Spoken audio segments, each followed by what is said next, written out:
আমাদের ইমাম, জাতীয় ইমাম জনাব তারেক রহমান দামাত বারাকাতুহু,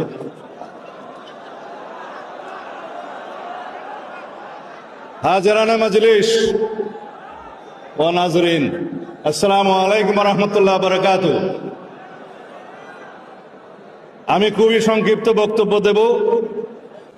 যারা হাজিরানে মজলিস, হযরত উলামায়ে কেরাম, বুজুর্গানে দিন এবং এই মজলিসের যিনি সভাপতি বাইতুল মোকাররমের পেশ ইমাম জনাব মুহিবুল্লাহ বাকি দামাত বারাকাতুহু, এই মজলিসের সম্মানিত প্রধান অতিথি, আমাদের নেতা, বাংলাদেশ জাতীয়তাবাদী দল বিএনপির ভারপ্রাপ্ত চেয়ারম্যান, আপনাদের ভাষায় বলি